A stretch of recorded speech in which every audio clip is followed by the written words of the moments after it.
नमस्कार, मैं हूं doctor CP Singh, laparoscopic general surgeon. और हाड़ोती में लैप्रोस्कोपी शुरू करने में मुझे 1993 के आसपास जब मैंने शुरू की, तब ये सर्जरी हमारे देश में नई थी। हमारे देश में 91-92 में आई। हमने कोटा में इसको 93 में प्रारंभ करने का प्रयास किया, ट्रेनिंग करी और शुरू किया। चूंकि ये तकनीक नई थी तो अनुभव भी हमारे वो नहीं थे जो एक कन्वेंशनल सर्जन को होते हैं। मेरे अनुभव कन्वेंशनल सर्जन से कुछ भिन्न रहे, थोड़े से अलग रहे। एक तो कंसेंट को पार्ट को लेके कि मुझे सबको समझाना पड़ता था कि दूरबीन के छोटे से छेद से मैं कैसे ये ऑपरेशन गॉलब्लैडर पथरी का, सामान्यतया वही ऑपरेशन पहले किया जाता था अपेंडिक्स का। तो अक्सर मरीज पूछता था ये वाला सवाल कि छोटे छेद से आप कैसे ऑपरेशन कर देंगे। मैं उनको समझा देता था, वीडियो बना के रखी हुई थी, वो कैसेट दिखा देता था, गुब्बारा वगैरह रख रखा था, एक अलग से तरीके से उन्हें समझाते थे। और मरीज अक्सर कंसेंट के पार्ट में 2-3 बातें अक्सर पूछते थे, जिनमें से एक पूछा करते थे वो कोई खतरा तो नहीं है।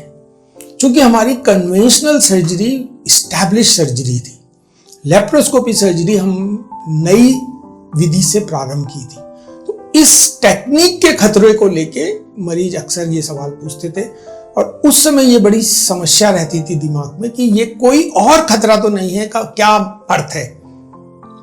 धीरे से समझ आया कि ये मृत्यु से लेके मेजर कॉम्प्लिकेशन तक की बात करने की कोशिश कर रहा है मरीज, कि कहीं मैं इस तकनीक से ऑपरेशन में मर तो नहीं जाऊंगा, क्योंकि इसमें टेक्नोलॉजी, दूरबीन, एक लैप्रोस्कोप इन्वॉल्व है, या कोई ऐसा कॉम्प्लिकेशन तो नहीं हो जाएगा जो कन्वेंशनल सर्जरी में नहीं होता है और इससे हो जाए, क्योंकि ये नई विधि है।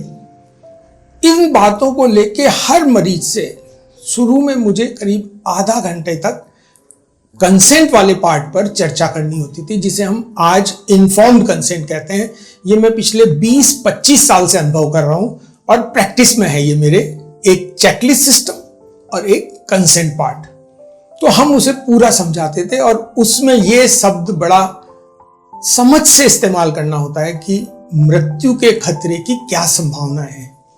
संभावना जिसको है वो तो पूरी ही है, क्योंकि इसमें ऑल एंड नन लॉ चलता है, परसेंटेज नहीं चलता है कि मेरे 100 मरीज में से कोई एक मरा तो 1% की डेथ निकल के आई। पर जो मरा वो तो पूरा ही मरा, जिसके घर परिवार से मृत्यु हुई उसकी पूर्ण मृत्यु हुई। और मृत्यु को हम आसानी से एक्सेप्ट नहीं करते हैं, उसके लिए रिएक्शन और उसके लिए मन व्यथित हो जाता है, इमोशंस अटैच होते हैं। तो बेहोशी के खतरे, सर्जरी के खतरे और ऑपरेशन के बाद की चर्चा शुरू से एज ए सर्जन विशेष मैंने अपनाया, और ये पार्ट मरीज के संवाद में बहुत महत्वपूर्ण रहा।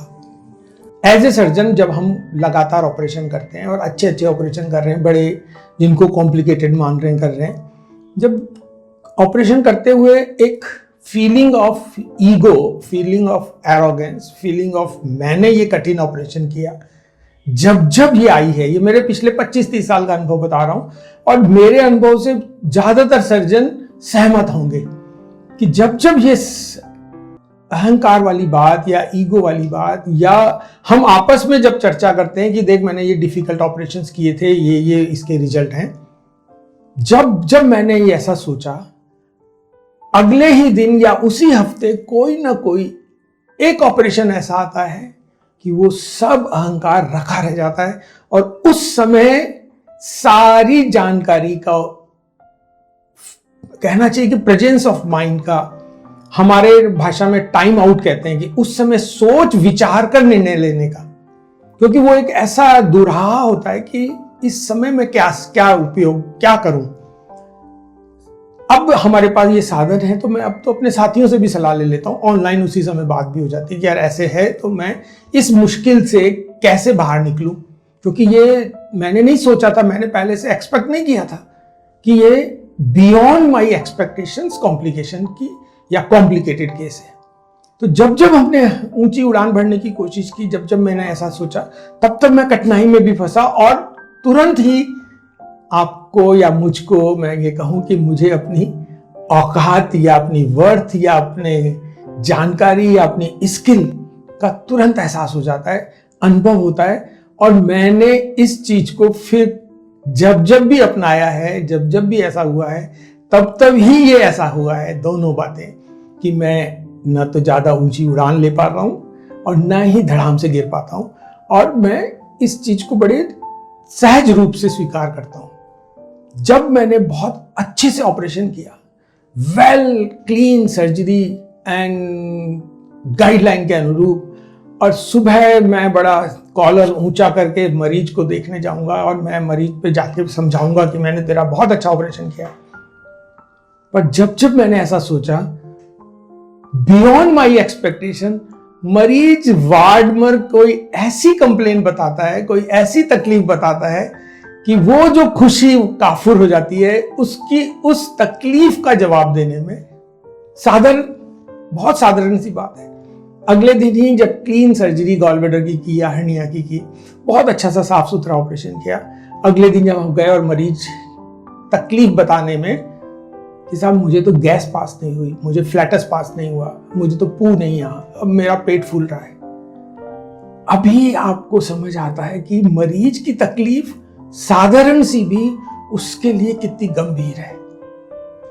इसी के विपरीत कोई कठिन ऑपरेशन, कॉम्प्लिकेटेड ऑपरेशन, मैं बेल आउट प्रोसीजर करके बाहर निकला और मुझे पता है कि इसमें बहुत मुश्किल आई थी, और मैंने बेल आउट मीन्स मैंने इस प्रोसीजर को स्टैंडर्ड प्रोसीजर्स में से जस्ट टू कम आउट, मैं इस मरीज की जान बचा के अपनी स्वयं की भी मेरी स्किल के अनुरूप ज्यादा डू नो हार्म, मैंने कोई नुकसान नहीं किया।